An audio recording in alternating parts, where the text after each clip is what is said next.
and welcome to episode 524 of the God is a Geek podcast. As I, Adam Cook, am the host here and see the flies gathering around. I'm just going to introduce everyone because the intro I had planned has gone so desperately wrong. How are you, Chris Hyde? I'm gathering things. It was going to be like the flies are around because it's so hot under the lights. It is hot. It is. I'm not going to pretend it's not. It is warm. It is, mate. But it's getting a little bit hotter, especially under the collar, because one Mick Fraser's here. Hello, Mick. Oh, yeah. How are you? Well, a little bit spicier now, mate. I've seen that. How are you? Just, the heavens are just opened here. We've literally just had a hell of a deluge. Yeah. Why does everyone get rain but me? I know I live in the beach, but... It was like a massive crack of thunder. It just pissed it down. So. Well, I was going to say, I thought you were going to say pissing around, and I was going to say, well, we're not going to do any of that this week, because we are going to get into it this week, because there's some big old games to talk about. There's some smaller games we're going to talk about, and we've got listener correspondence as usual. But Mick, since we don't have you here every week, we should start with you, because you've been playing a game that I haven't played yet. I've heard a bit about, I've seen your video review of, I've read your review, obviously, and I'm rather excited to hear about some Aliens Dark Descent. Yeah, great. It's good. Cool, let's move on to the next game. Never gets old. It's really good. What do you want to know? Ask me anything. I want to know, this is going to sound silly, judging from the video review, and some of the stuff I've seen of it, leading up, I'm getting XCOM vibes. And whenever I see a game that's XCOM, that's kind of like tick. And then when I see it's got a license that I really like Aliens, tick. But is that what it is? A little bit, yeah. Ooh. It kind of is. It's got elements. So it's very much like XCOM outside of the missions. It's more XCOM outside the missions than it is in the missions, right? So outside the missions, there's like a hub because brief backstory. So it's like, if you've seen Aliens and you're familiar with Aliens, you know that the Marines arrive on a big spaceship, the Sulaco, which is quite like a famous thing now.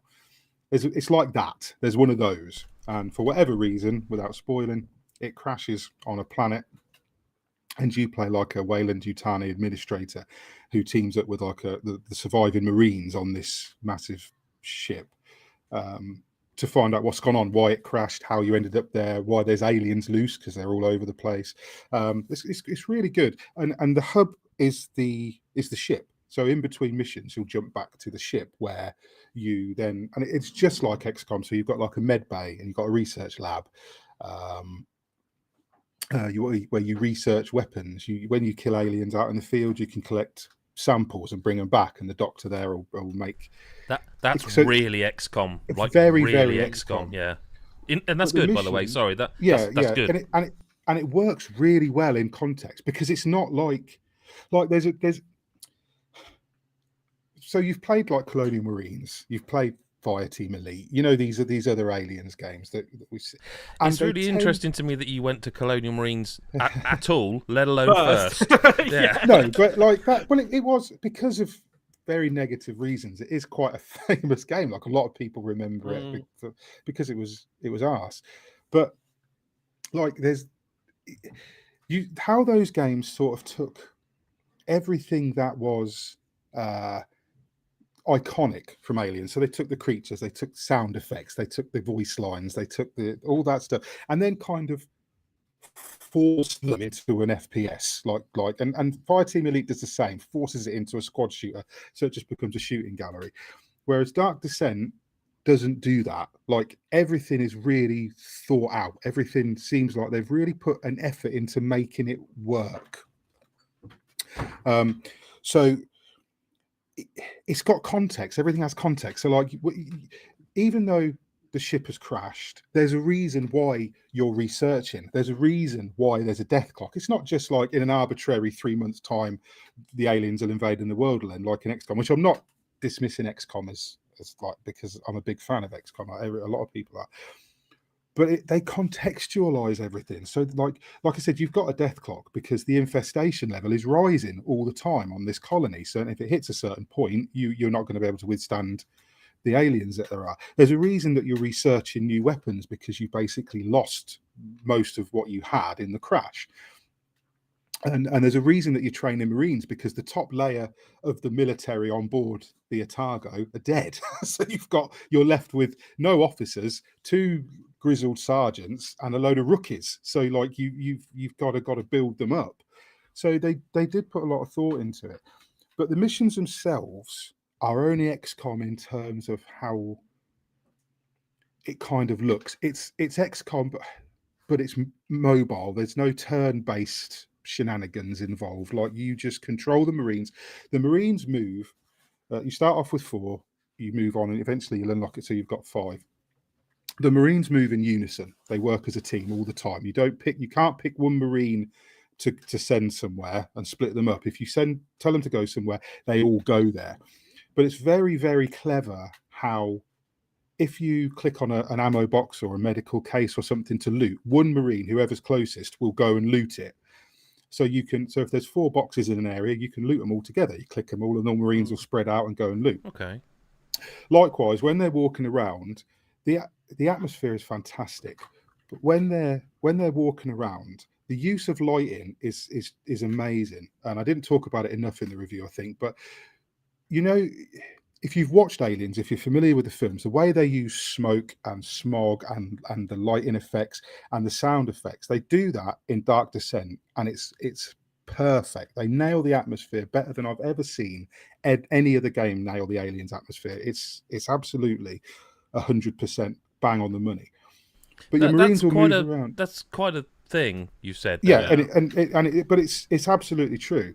Like, for the main negatives in the game are like the technical difficulties. There are some technical issues that you can't ignore. Some of it, I mean, I saw some other reviews that really marked it down for that, and I can understand why, because some of them are really bad. Yeah, but the thing with technical things is, I find, I can't speak for everyone, I find it can be per game, type of game, because those things are what will hinder my overall enjoyment of it. Like, we've talked, the frame rate debate, for example, has gone on for years, and people will, with the Starfield announcement, when people are like, oh, well, I don't mind it so much because it's not this or it's that, and, whereas people are like, oh, if I'm playing an action game, I want it. Do you know what I mean? So it's like in terms of the technical stuff, it's really quite a personal thing, isn't it? Like, one man's 30 there are people, we've had people review games for us. 60, yeah, that's where I was going. Yeah, that's kind of where I was going. Yeah. But I mean, it's really hard as well, right? Because the one thing I remember reading about it before it came out was, I think from previews maybe even, was that like this is a seriously difficult experience. Yeah, it's hard. It's very, very, very hard. And it's like, but again, this is important because, like, I've never ever played an isometric tactics game or a turn-based tactical game ever where I've been scared. Like, to be able to translate a horror experience into that particular genre is really hard, because you're detached from it. It's not like FPS. You put somebody in an FPS or even a third-person adventure or a VR situation with horror, very easy to immerse them, very easy to drop them in it. The only way Dark Descent can do that is to absolutely to nail that sense of just creeping dread. And not only that, but escalation. Like, this game escalates from everything's fine to fuck, they're coming out the goddamn walls in seconds. And it's like, every time it happens, every single time it happens, it's thrilling. It's absolutely edge of your seat, nail biting, thrilling. And that, for me, that's what got me past the technical stuff. Like, I saw the technical stuff. I mentioned a lot of it in the review. There are glitches. There is some texture popping. There was a little bit of frame rate, a few frame rate problems, particularly in some of the cutscenes. The lip syncing wasn't great. Some of the character models, not great. It really sounds like you're describing a Firaxis game. Yeah. Does that make sense? Because that's a lot of the things that... Because a lot of them, even like Marvel's Midnight Suns and all the XCOM... What was the one that wasn't the numbered XCOM games? Chimera Squad? Yeah, Chimera Squad, A lot of them have like frame rate problems with cutscenes, but the actual core gameplay... That's what carries this. And I think that people... Like, I absolutely understand... other reviewers or critics or whatever, are knocking a point or two off for the technical issues because they might have had a worse experience than me. I don't know what it's like on console. I was on PC, so I could adjust some of the settings here and there to make it a little bit smoother. But for me, nothing was enough to take me out of the moment. Like I did have a crash near the beginning. Obviously, that takes you out of the moment. But beyond that, nothing was enough to make me like sort of forget where I was. And I think it's because like they do these wonderful little things, these little touches. So like it's an Aliens game. You can't have an Aliens game without lifting lines. Like there's a law or something. You have to use every line possible from the movie. It's such a quotable movie. I mean, it's next to like Star Wars and things like that. Aliens is one of the most quotable films But ever. do you not worry that, like, because I know where you're coming from, but like I worry we're getting a bit old now because I don't know that they're all quite as culturally relevant or known. Well, this is, like, you know, someone. This is one I of feel things, like if you just suddenly like, went game over, man, it's game Yeah, over. yeah. Like your kids would look at you and go, "That's gone insane." I mean, Like- it's got every line you can think of. It's got the, you know, shotguns are handy for close encounters. It's got Get away you know, from her, you bitch. Get away. I don't No. think so. I was going to say, surely they didn't shoehorn that really? in. No, because I don't know where I think you you'd could. remember. I think if it was in there, you'd remember it. But right? like, well, yeah, but there's well, yeah. So, but there's like, so anyway, they like I said, they kind of use every iconic point they can, like how Alien Isolation did to an extent. But like when I said in the review that this game is to Aliens what Isolation is to Alien, that is the best way I can describe That's it. the line for me, man. That's the line where I went from like to. That was the. That was because the. This is not. Yeah, this is not an Alien game. This is not about, you know, creeping. So you enter the mission. You'll be given, particularly the first. They kind of front load it a little bit. It happens again later on, but after the first mission, the next few are quite linear. But the first mission in particular has about 14 objectives. Now, it took me, I think, the first time I did the first mission, it took me about 4 hours to get through the first mission. And that's because you can attack these objectives in more or less whatever order you want. So it'll be, we're looking for missing colonists. This guy was seen here, this guy was seen there. As you go and find those missing colonists, you'll find a bit more information. And it's like, right, well, now we want to investigate what's happening in this area because we've got a big surge of whatever. So you'll go and investigate that area. Then when you investigated that area, it's like, right, we need to find this particular executive who's got the key card. She was last seen on the second floor in this area. So like it organically kind of unfolds regardless of which order you do it in. But the important thing is that you have to manage your stress. The stress of your squad is absolutely paramount. And this is like Darkest Dungeon level shit, where these Marines just crack. Like, as you can imagine in that situation, like you've seen the film where Hudson has a complete breakdown and it's game over, man. That famous, it's like that. But you'll start off quite, you know, they're all tough hombres. They're all like, oh, we can handle anything. And they go in and they're all full of machismo at the beginning of the mission. And you'll start, you know, creeping through. And it does a very clever thing where if you move I think it was a left mouse button made it, but I think it's like the right stick when you're using a controller. And that puts a flashlight, and a flashlight will highlight things of interest. Whichever Marine, I don't know how the game knows which Marine you want to do it, but it just happens. Like whenever you want to look somewhere, whichever Marine is closest to that point, they'll just move their flashlight. And it's only a tiny thing, but it's such a cool touch because it feels like every Marine is a vital part. Every Marine is a character. Every Marine's doing their thing. But you'll go in and it will start off very simple. You'll be creeping through, you'll get to an objective, then you'll get a blip on the motion tracker and there's something near you, and then it's like fuck, because if that one alien sees you, it makes a shitload of noise. You have to shoot, you have to fire. All of a sudden another blip will appear because another one's woke up, and another blip will appear, and then you've got a counter in the top, a mission counter that is always moving towards. Until you're spotted, nothing happens. You can creep around the level all you want, nothing happens unless there's a story beat. Once you're spotted by one alien, that starts this counter off, and then it will say that the hive has initiated a hunt, and then they'll be looking for you, actively looking for you. You'll get blips in the wall, and that means there's one hiding in a vent, and you've got to either creep past it or wait till it buggers off. You've got these rooms that you can run in and weld the door shut so you can rest and restore your sanity, or like stock up on ammo or whatever. And it'll go from one blip on the tracker to shit, I've made a mistake, and the whole hive is coming for you. And then you've got maybe a couple of seconds to get some sentry guns down, maybe weld the door behind you to give you a little bit of time to get stuck in, get your Marines back against a wall, make sure everybody's reloaded. You can pop like calming tablets from your med kit to try and reduce their stress levels. Really clever stuff. And if you don't reduce their stress levels, you're basically fucked, because the Marines under pressure will not, like the aliens will grab them. They'll just run in and grab a Marine by its ankle and start dragging him off.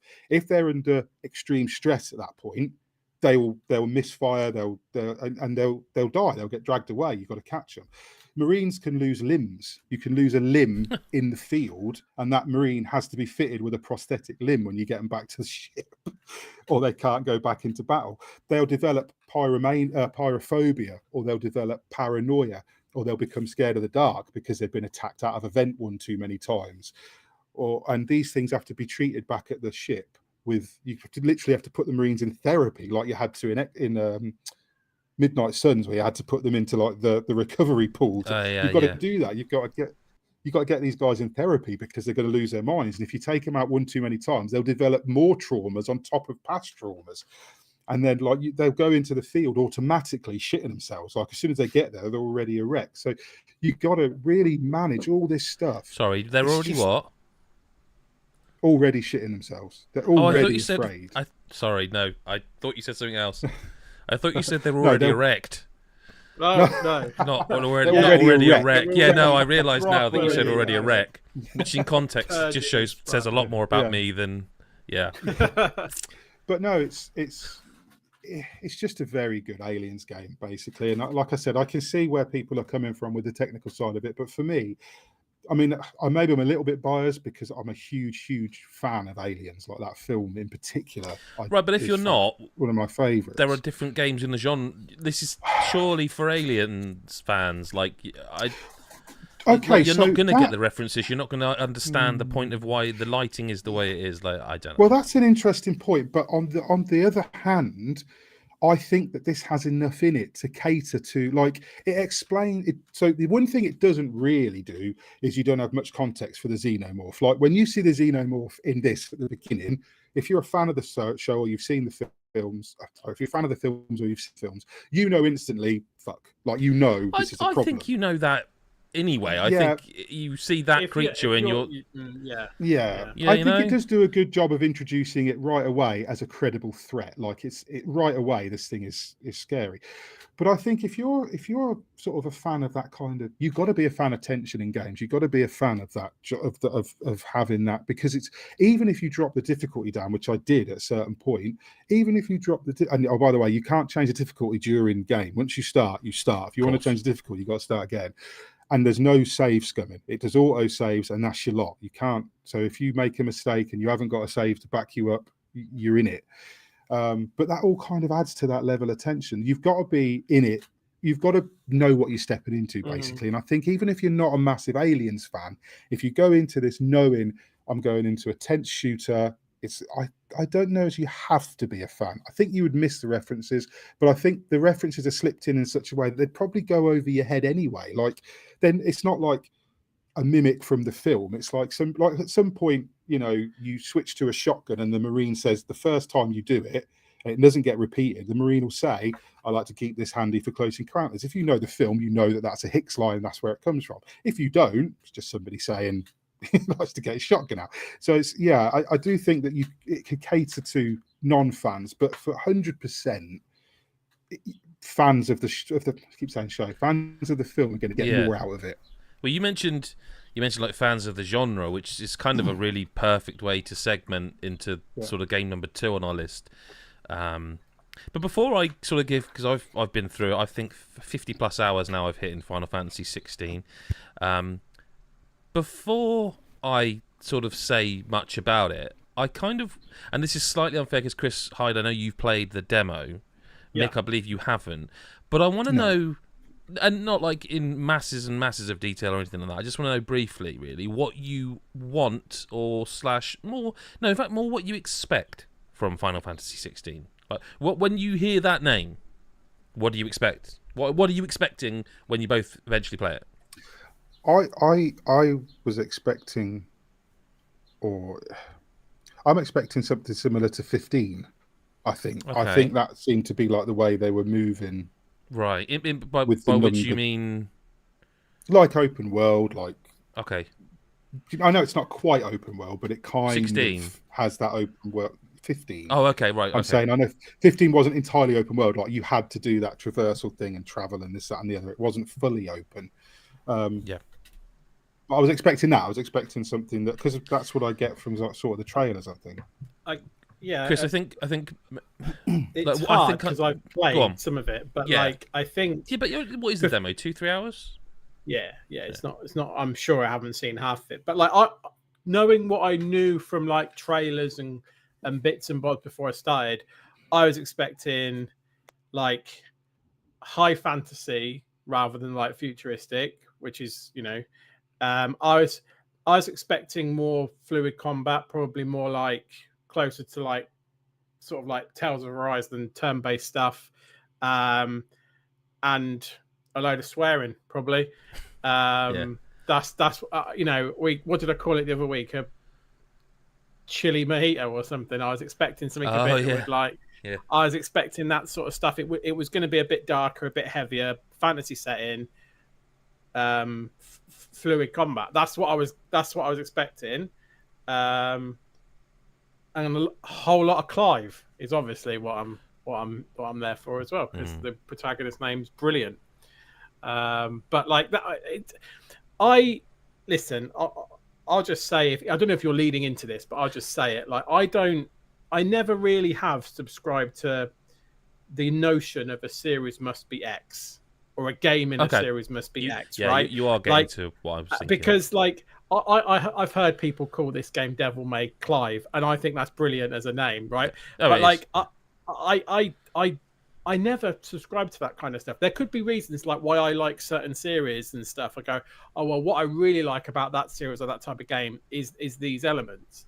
Okay. But like before Breath of the Wild, if I listed why I like Zelda, I wouldn't have listed any of the reasons why I like Breath of the Wild, and then Absolutely that comes fair. along and slaps me around the face. But would you see to that point? What I would ask is, I respect and appreciate everything you've said, and I also respect and appreciate that, like Breath of the Wild. Let's go like Legend of Zelda 2, for argument's sake, to Ocarina of Time to Breath of the Wild. Yeah, they're still broadly the same. They are an adventure action game.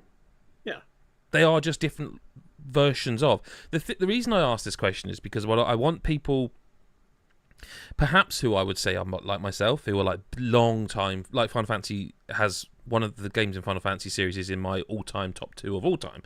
So like I have a lot of love for it, like the ones that even some people are like about. Like I really like Final Fantasy 8, for example, for my sins.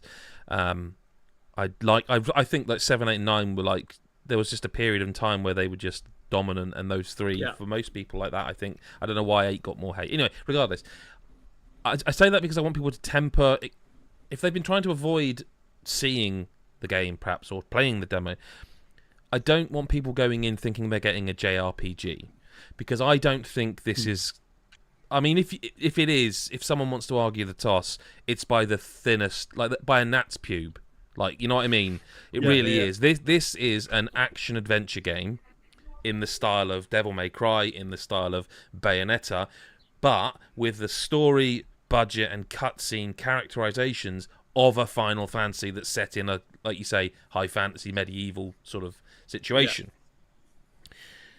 That said, the combat is unbelievable, like, and it develops, and I'm going to be really careful about it, and I'm not going to show a lot of footage if you're watching in the video version, because it's one of those games where it's like almost everything showing it feels like a spoiler, but it's only a spoiler because I know it, what happened. Yeah. So it's like, it's a really difficult one.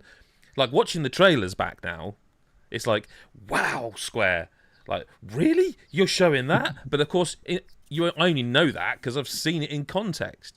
So yeah, you without the context, you don't know what it's showing you. You're just seeing cutscenes and fights and monsters and shit. You know. It's like I don't keep coming back to Zelda, but like with the Tears of the Kingdom trailers, and you're like, I don't know what I've just seen, but it looks great, and then you actually play it, you're like, oh, okay. How did you show that this early? And, you know, exactly. Yeah. It's one of those. There's a few games a year that will do it. Yeah. It's fantastic, right? It is. If you can't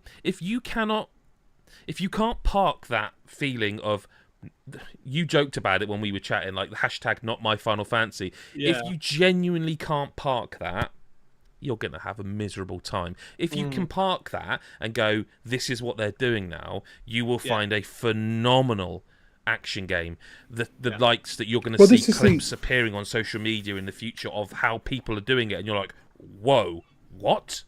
Well, that's a point that you make without me making it. But this is what they're doing now is quite apt, because this is what they're doing now. Like 17 might be completely 17 for all we know could be an isometric. Yes and no. They've been leading toward this. Like when you take into account 15, 15 and also 7 remake.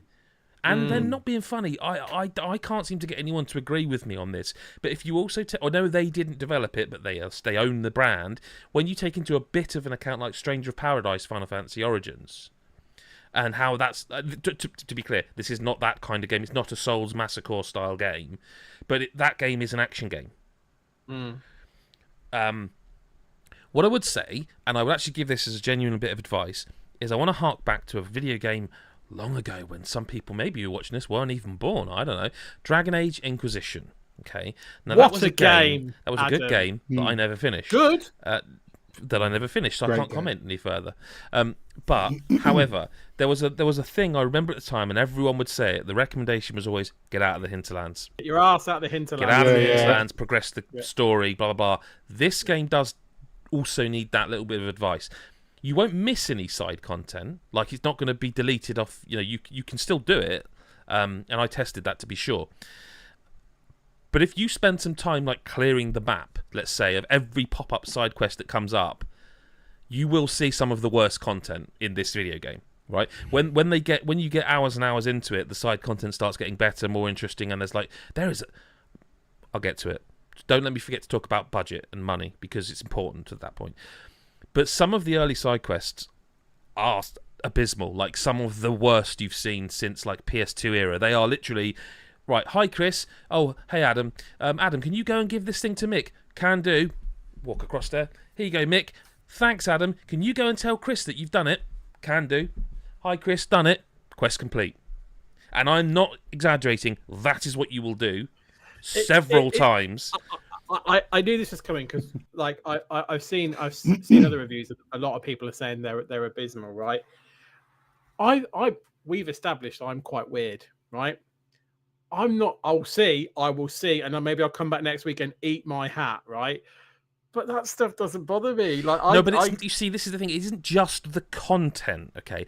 Now, this is why I want to come into the budget side of things, right? Yeah. This game, I don't know the facts, so this is just what I'm going on, what I've experienced in like the last year, over the decades. This looks like one of the highest budget games I've ever played.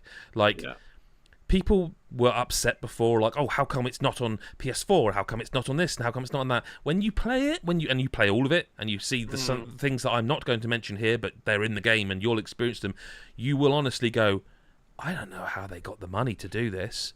I don't know how someone went, do that. That's fine. Do that. Like, have all that on screen. Do that. Make it look like that. I don't know how they convinced. Maybe it's. I just don't know. I think this is in terms of budget.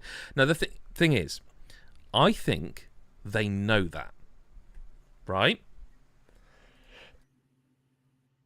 I think they know that, and I think they want you to know that. And it reminds me a little bit of, do you know the South Park episode where I think it's Tesla? Where it was when Tesla became a big brand thing, and it was like all the Tesla drivers were going around farting and sniffing their own farts, and going, "Ooh, yeah," like that. I don't know if this is a reference that's hitting home for people. I don't know, but it is. I'm aware of the term "sniffing your own farts." Yeah, so carry on. But it does do that a little bit. So it's not just that you're going like person A to B to B to A and blah blah blah. Every time you go to someone, they'll give you their spiel. You have to click a button to accept the quest, and it will go da-na-na-na, quest accepted, and you're like, okay, I get it. And then when you finish it, it'll go boom, quest complete, and you're like, okay. And then it fades back to like an image of Clive or the person just like, standing there, and then the camera pulls back and you carry on, and you're like, no, I get it. Could I play? Because I really do enjoy it. I really do quite enjoy the combat, but then this is on me because I'm going around clearing the map out. that, if you do that on its own, you'd be fine. This game is very story heavy. Like when people have compared it to Game of Thrones, that is not a mark that is missed. No, that is very much the case. Yeah, it is one of those where, like early on in Game of Thrones, I know you've both seen it all, like where you are like people will be talking about the names and you're having to go, yes, yeah, just okay, I got you. It's that one. Okay, it's that. It's that kind of universe. It's that kind of north v south kind of thing going on. That means that in the opening. And you might have experienced this in the demo, Chris, but in the opening, and when I say opening, I mean the opening and probably the 8 hours that come from it, and it never really stops doing it, it just does it less. It just takes control away from you, and it gives you this lengthy cutscene, and then you go, that was cool, and then you walk 3 steps, and it takes control away from you, and it shows you a cutscene, you're like, right, okay, am I going to... Because that combat was really cool, can I go back to that? Now, when you progress deeper into the game, it does that less, and the levels, if you will, get larger, and you are doing a lot more combat, and you have a lot more to do in combat. There are more mechanics invested in that you can use, and so it's not a problem anymore. And then like the cutscenes, these amazing high budget, beautifully animated, well voiced, by the way, cutscenes. Yeah. Are like a reward. Like a cutscene often feels like it should be, like if you defeat a boss or the end of a boss fight. They're the reward for your hard work. Whereas at the start, if you're doing that, but you, like I have the problem, are also clearing every single side quest you can, it does become a bit of a you are stalling us. Now, the only thing that I genuinely think this game has a problem with that isn't me related, and or you, Chris Hyde, in terms of like clearing out the side quests, I do think structurally it has pacing issues. Like the story is peaks and troughs, which is fine because that's what a good story should. You should have some downtime, but the downtime is so significant in between some serious story beats that the pacing does suffer. There are and there's a story mission that I'm not going to describe or allude to other than saying it's like those side quests I've discovered, and it comes right after a fairly major chunk of story where you're like, fucking let's go then, we're not going, I have to do that, it's not a side. And that's the pacing. Like I say, it's like if the pacing's an up and down wave like that, it's not working if you're not on video. It actually is. It's more up and then it's down and then it's up. But again, to counter my own argument, the combat, man. I do want to talk about the combat because I have some frame of reference because like from obviously the demo. I mean the combat is where the combination of the combat, the story I was up for, and some of the set piece stuff that you see just in the demo were the 3 areas where I was like, I am all in for this. Even in the demo, it is sort of slow going to start with, but then you get a lot of combat sections, and it's really, I adore the combat. I have found it, even in it, I imagine it's very basic what I'm seeing compared to what will happen later, but I just find it simple but fluid, and there's enough things that I found I could unlock relatively early on that gave me lots of options to deal with different situations, and I just always felt in control. And we come back to that thing where you feel like a badass when you're playing it, like 100%. And I feel like and I should be. I'm a fucking legendary Phoenix Knight called Clive. I should 100%. Be feeling like a badass. I shouldn't be feeling like, oh, I don't quite know what I'm doing. No, I should be wrecking up the shit. And even on bosses, like, and I know I've played early bosses, right? I get that, but like, let me say that I guarantee you there are 2 boss fights in this game that at least one, if not both, will appear on our moment of the year from everyone who has played it, because it's fucking astonishing. Like I want to say no more than that. Actually, I mean, wow. I'll be honest. There's stuff in the demo that I'd be like, that was cool. So no, I know, and this is what I'm saying. So imagine that as a thing, and it just keeps. Yeah, there was one particular fight where I genuinely was like, how did it's like that? Of course you should, but did anyone ever? Of course you could, but who said you should? Do you know what I mean? Yeah, exactly. There's bits you're playing, bits you're watching where you're like, I just don't believe It's like did they secretly get like access to a bank account somewhere and just keep going, keep more effects? Yeah. More. Like It astonishing. Just, yeah, and for me, like, I mean, we'll see how I feel with the pacing and stuff. Like, we'll see how I go with that. But like, the combat is so fun. It's so Moorish, and like I say, I could see even the stuff that I could see, which I imagine was quite stripped down, right? And you would unlock loads of stuff later. But I could see how I could invest in my points and stuff in areas where I want to go, and I was just like, this is cool. And like, even in the bosses, I was just like, I'm in control. It's early bosses, right? But I can see what you want me to do. You still want me you don't want me to bang my head against a brick wall for 3 hours against this boss. You want me to kind of get hit a couple of times, learn what I'm doing, dodge, and then kick its fucking ass and have a good time while I'm doing it. Because I will say, not trying to spoil, but like the moments where the cinematic moments, you know what I mean by that? They're cool.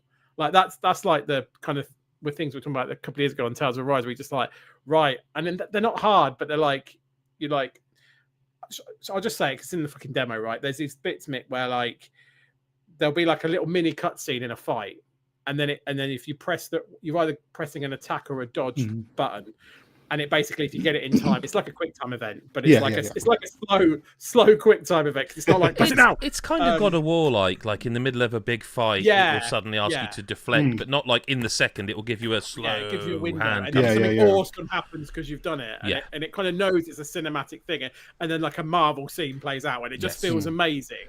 But some of those could happen multiple times. But it gives you that agency to. Yes. Yeah. You are not just watching a cutscene. You're not just watching someone being awesome. You have to be ready. You could fuck it up. Yeah. But like, you can, by the way. It's not punishing, but it just brings you in, and it just reinforces this nature of you feeling like a badass, which is what the combat does, rather than like, if I'm being overly harsh of like maybe like turn-based one, just like, have I picked the right tactic for this particular row of events versus actually no, I've just kind of dodged and battered you and then moved out the way and done a move, and that there's a different type of kind of catharsis to that. So I really enjoyed it. I'm all in for Game of Thrones type storying and people going, you cock. I'm all up for that. It was quite jarring the very first time because it is something they haven't done. I didn't know that was going to be in it. So when he first swears, Clive, I'm like, oh. I will also say I'm not certain of where the demo ends, but I have a feeling I know, and if I'm right, even in that demo there's a cutscene where I think they earn their rating. Like, it's very clear they wanted this to be a very mature violent experience, and there's a particular scene that happens where it ends, let's just say it ends in Clive shouting, like screaming, it was genuinely me. I was like sitting further back going, whoa, okay. This is what I mean about moments. And even just after that, they do extend it. You can't control it, but there's a cutscene around, and you were like, Game of Thrones story, and you're like, wow, okay, right, this is, it's not like it's never been done before, the type of plots it's going through, but like it is like interesting, shocking.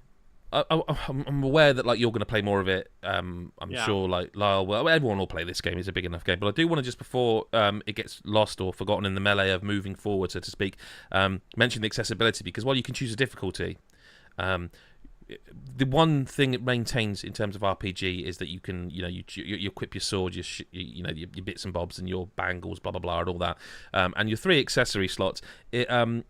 There are ones that you get like at the start of the game that are automatically equipped if you pick the like easy mode or whatever it's called. If you're playing on the action-based mode, there are 3 or 4 of them, and you can equip them, and you can equip them for the entire game. And one of them will make it so that, for example, there's a dog called Torgal who they're going to make millions selling plushies of, I would imagine. But that Torgal, you can control him, tell him when to attack, and he can do a little heal on you. You can, if you don't want to do that, you can actually equip an item that just does it all for you, Torgal. But you can also equip an item that sorts parrying for you, so that if you're going to get attacked, it spins up a menu on the screen where you just press the R1 button, which you would be doing if you weren't. You'd know that I didn't use that one, but I know Chris tried it a bit as well. Accessibility-wise, like, it really is, I think, quite a I think you can just like hold down the square button and it will combo and stuff for you as well if you equip one of them.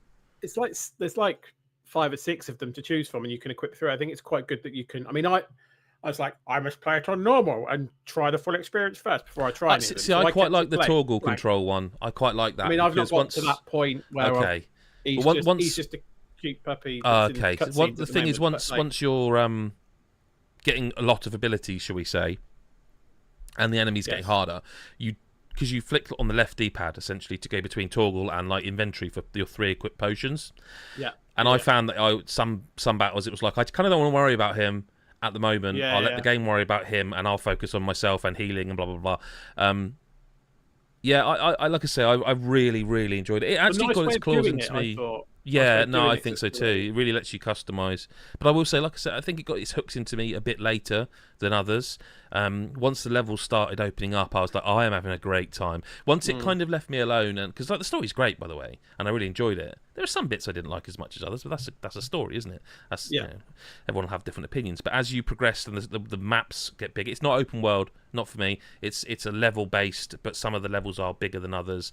There can be towns within them, but it's not like an open world where you just can walk from A to B. Not at all. From the map, but that's what I'm saying. It's not really like it's more like an action adventure. But it is an action adventure game. I wouldn't consider this a JRPG at all. I'd only consider it an RPG in the way that most games are role-playing games, because you are, dictionary definition, playing a role in a video game. Yeah. I loved it. I kept playing it. I was gonna go for the platinum, but there's just one trophy that I'm like, I can't. Not that I can't be asked. Basically, would mean I'd have to complete the game twice. One of those. And like I can. I mean, you could skip every cutscene, and there is a lot of them, but like it was just when I saw that, I was like, it's not that I don't want to, it's not that I can't be asked, it's that there's just a lot of video games coming still. I haven't finished Diablo yet. No, I don't care if it annoys people. I hate games that make you complete them more than almost up there with the old when Xbox used to do it, forced multiplayer achievements. But that's a topic for another podcast. Perhaps, so before we get to listener correspondence, Chris, talk to us about Escape Academy. Yeah, so Escape Academy. So it's got a new DLC that's available now called Escape from the Past. And like this is the second DLC, like the first one, it's basically five new escape rooms essentially to play on top of the main game. And like the first DLC, they kind of got a theme around them. So the theme of this kind of DLC pack is it's as you may guess from the title, set in the past. It's set when the Escape Academy itself was first kind of being established. And that's pretty cool because you get to kind of play some of the characters that were old in the base game when they're joining the academy in this DLC. So there's like some familiar faces and stuff. But the other thing that it's kind of going for is kind of this it's like this kind of murder mystery type angle. So like you'll play like the first escape room, and then at the end of that escape room, it seems like someone's trying to kill the headmaster. So now it's up to you. It's up to you to kind of try and piece together from escaping other escape rooms who's trying to kill the headmaster. And it's still escape rooms, right? Let's not pretend you suddenly become Sherlock Holmes or anything like that. Like you're not like piecing together evidence, but it does kind of climax in the last sort of the final escape room is more of a whodunit type thing, and you can accuse people and stuff. I won't spoil any more than that, but that it does deliver quite well on that, and there's little quirks to that which I won't go into, but it does do that sort of very well. It's not just tenuous links; it does kind of bow into it. In terms of the gameplay, look, we've been here a couple of times before. It's Escape Academy. If you enjoyed Escape Academy and the other DLC, you know exactly what you're getting here. It's a good solid learning curve. The levels are all kind of laid out well. It's that fine balance, that good balance between I sort of know what I kind of need to do, but just trying to figure out how I need to do it. You're never sort of going, what? Like, I don't get it. Like, you kind of know what you need to do. You're just trying to figure the details out. I said in my review, which is on the site right now, like, I found it perhaps a little bit easier than the other DLC. You're I just don't know like if that's super just smart. That's all. I don't know if that's because I'm great or if Yeah, just I've super got smart. used to the way they think and maybe that. But like I certainly found in the first DLC, I was like, oh crap, I'm running out of time. Shit, okay. Whereas I didn't quite. It wasn't like I was like, oh, I've done this in 5 minutes, but I was like, I wasn't quite down to the wire as I was in the first DLC. So, but like I say, it's hard for me to know if some things just click with certain people easier, and maybe that was what it goes. But it's still a challenge. It's still what, probably 3 hours worth of escape rooming in there. It's good fun. Like I say, if you like Escape Canyon, the base game, this is more of the same, done well. So get it up your kind of thing, as we would say. And if you're struggling at any point in the DLC, what would you suggest? I would suggest going to godisgeek.com. Oh, I do that every day though. Well, I mean, they probably do if they're listeners, but there's another reason to go there because there's a complete walkthrough of the entire DLC. Who wrote that? Step by step, everything you need to know if you get stuck on any level of the DLC, or indeed any level of Escape Academy. Wow. It's all there. So even if this is what's kickstarting you to play the base game, then if you get stuck, go to godisgeek.com and we'll walk you through it every step of the way. Wow. Couldn't ask for more, could you? Could not ask for more. Well, Chris, you could ask for. You could ask a question to me. You could ask. You know what? The only thing Good you'd probably segue. want to do on top of that is ask us questions in a podcast form. Let's play the jingle. Chris Hyde, listen correspondence. It's time. It's time. Chris Hyde. Okie dokie. So, just a few questions this week from Mick, who not Mick Fraser, Mick, who always sends in questions for all of us to answer individually. So, Adam, I'll start with your questions. So he says, we've been discussing Final Fantasy for weeks now. With the Brimstone and Dust now settled, would it be in your top 5 Final Fantasy games? And I know you don't want to answer this, so I'm pleased he's asked it. Oh, goodness me. Top 5. 5 of however many there have actually been. Question. Would we consider Final Fantasy VII and Final Fantasy VII Remakes different entities and thus both available to appear on a top 5 list? I mean, surely it only matters if this is hovering around number 6. Well, I think it might be, though. That's the thing. So it's close then. So it's close to top 5 if that's why you're asking that question. I mean, if I said no and you've got to just put 7 in, does this make the top 5? I think you've got to split them. I think you have to consider I them think as they're very different. Their story's different as well. Like it's going to get to the point where that Final Fantasy VII could just be your top 5.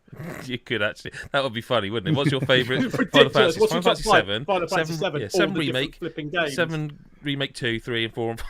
Yeah. I don't think it quite is. I think it would be 6. Okay. I'm talking purely. You got to remember they did like 10, 10, 2, 13, 1, 2, and 3. Oh yeah. Which to be fair, none of those the 13s are on my list. But I think 7, 8, 9, and 10 would be on my list, and I think remake, because of how much I love 7, would squeeze it out. So I think if you couldn't have remake, it might be 5. But also, it's a bit too soon. Like it's a bit too soon for me to be. Yeah, you've got to let the dust settle a little bit. You know, I haven't played some of the old ones for such a long time. I know they did the Pixel remakes. I didn't play any of them. It's been a long time, so I think it probably isn't just like on any given day. It might squeeze in, maybe. So, sort of not really a proper answer, but that's the answer. And then, presumably, still talking about Final Fantasy 16. What would you want in potential DLC? Obviously, without spoilers. So I don't think I can answer this without spoilers. Oh well, should you not answer it then? Well, more costumes for Clive. No, I will Skimpy say costumes for Clive. No, I'm not going to say that. I'm going There'll to be say a mod for that. more characters with names like Clive, because there is another one in the demo you should have encountered. If like Sandra, Leslie, you want a character called Rockler. Leslie, or yeah, you're not far off. Like there are. I mean, Chris, you must have met one of the other characters with a name like that. Because I'm sure I saw people talking about that. I've seen a male character with beginning a name with like R. that. Yes. Yeah, because I'm sure I saw someone in our Discord mention him. I'm like, well, he's definitely. That's how I know he's in that early part of the game. So, Yeah, he like, is, I yeah, assume, you know, Yeah. more like that. I wouldn't mind like a Trevor somewhere in there, Trevor. or I wouldn't Trevor, mind yeah. I wouldn't mind a Barry. Barry. You know, but Isn't yeah, Trevor let's the protagonist of some I JRPG? I'm Castlevania. sure there's a Trevor. Castlevania. That's what I'm thinking. Yeah. Because I named Beaumont. all of my horses in Breath of the Wild. I named them Barry, Gary, Larry, Harry. And you're a writer. And you're a writer. That's Well, it started, and I think the first one was Barry, and I was like, well, what do I name the next one? And I was like, screw it, like Harry or something. Then it became a mission to think of names that rhymed. Gary, Larry. And then, forgetting all of that, I got to Tears of the Kingdom, and I got a horse. And I was like, I don't know, Dave. And then I saw all these other horses that I'd named, that I'd forgotten I'd named them. Like the that. first thing in all of my, when you get to name anything, is always called sausage. And then I just, then bacon, then egg. And, you know, anyway, I'd like more characters like that. Yeah, Barry. Yeah. Your The Barry questions. DLC. Yep. And I should mention we had a super chat on the live chat from Mikhail. Xenoblade 3 DLC Mojito, because that's related to his question. He says, Chris, is a mojito better than Breath of the Wild? I do like mojitos. I don't know. Yes. Yeah. Wow. Just for the hot takes, just for the controversy, just for the YouTube short when that gets clipped. Yes, a mojito is better than Breath of the Wild. So I say that again without me making noise over it, so it's nice and clean. A mojito is better than Breath of the Wild. Okay, now one more time with you on full screen, just in case. A mojito is better than Breath of the Wild. The second question isn't really a question, it's just a statement. Yep. Chris, I saw the Xenoblade 3 soundtrack went up for pre-order with DLC music included and thought of you. I need to know, right, if the DLC has banging music in it, which I guess is a question back to Mick. I haven't played it, but like we talked about the lack of upbeat bangers, not you know what I mean, like high tempo bangers in Xenoblade 3. So I'll be interested to know if they have that in the DLC. But true, yeah, I haven't played it. I need to play it. I'm an arsehole. Speaking of arseholes, Mick, your questions. No, hang on. Sorry, could you say that again on full screen and without us making noise, just for the...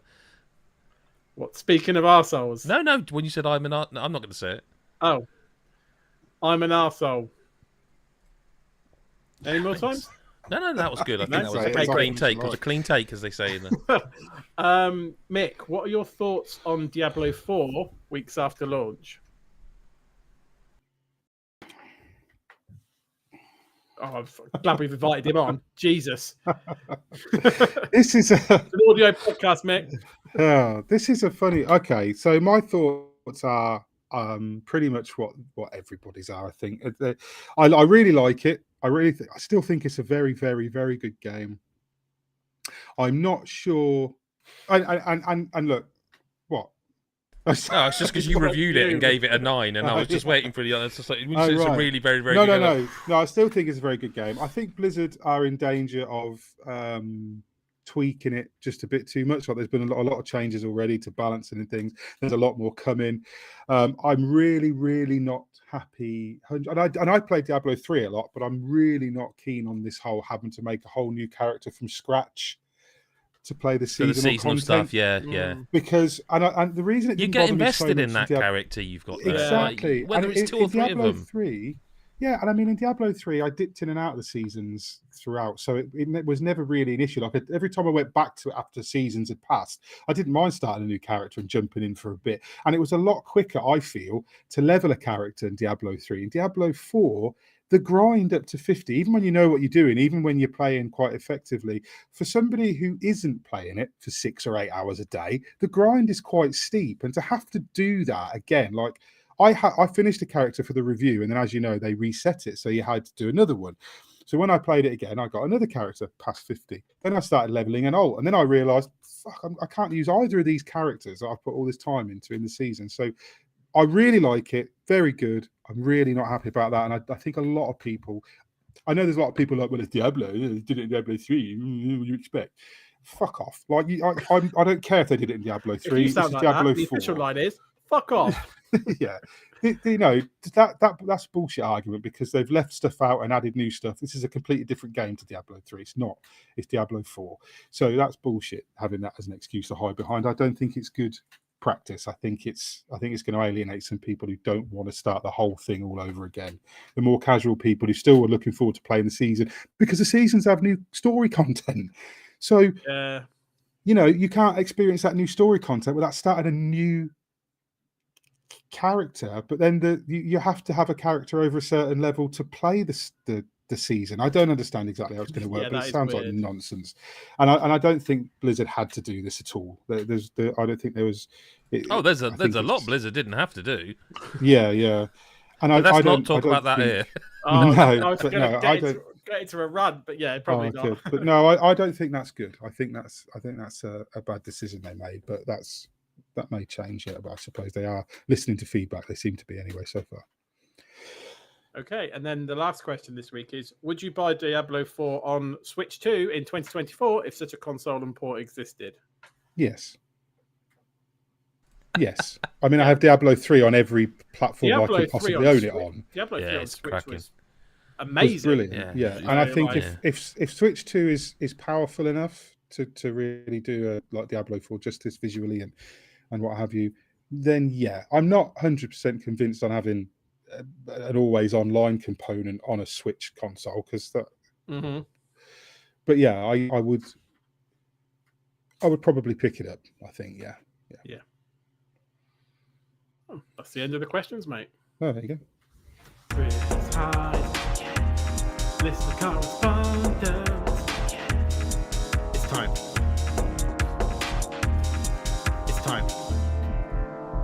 Chris Hyde. Thank you there, Chris. We just actually had a question in the live chat. As you said, that's the end of the list of correspondence. I'm an arsehole. Why?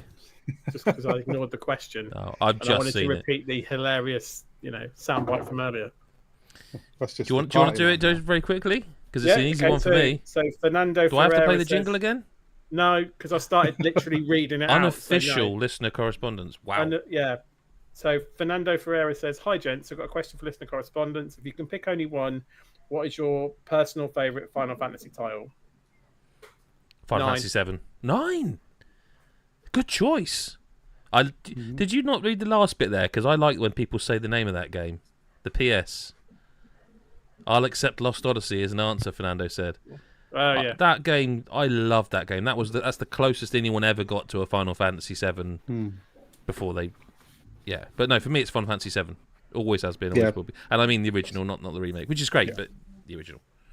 And same for me as well. Oh, Final really? Fantasy 7 still, yeah, absolutely, yeah. 9's a good choice. That's why 9 is good. See, I like you said earlier, 7, 8, 9. I didn't play 10.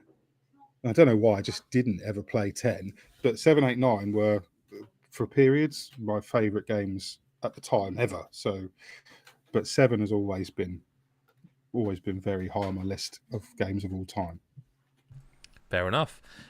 Just before we go, to remind people they can go to patreon.com/GodIsAGeek, where you can support us and join our Discord and chat with our community, who are all mostly lovely people. Steve's there too, but a couple of rogues, yeah.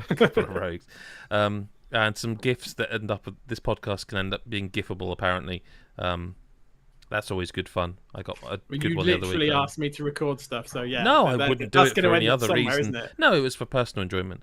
But yeah, follow us on the social media, God is a Geek. Go to the godisageek.com website, obviously. If you're not watching us on YouTube, you can at youtube.com/godisageek. Do subscribe, hit the bell button so you don't miss future content. And other than that, really, all that remains to do is to say thank you to Chris and to Mick for being here on the podcast this episode. Thanks for having me. Thank you. And we will, I think we'll be back next week. In the summer, we like to keep it a bit loose and breezy because it's just too bloody hot. Unless we record at midnight, that'd be an interesting one. Everyone's had a couple of ales. Maybe we should do that. One day we'll do it at the God is a Geek meetup. We'll do a live podcast. Everyone will be shit-faced. It'll be cracking. I've said it now. Everyone has to will it into existence for that to happen. Thanks, Chris. Thanks, Mick. And we'll speak to you, listener, whenever you choose to listen. Or next week. Up to you, really. Can't even remember my catchphrase. Yeah, keep waving, mate. Keep waving. This is an audio form. I might cut this bit. Catch you later. Bye for now.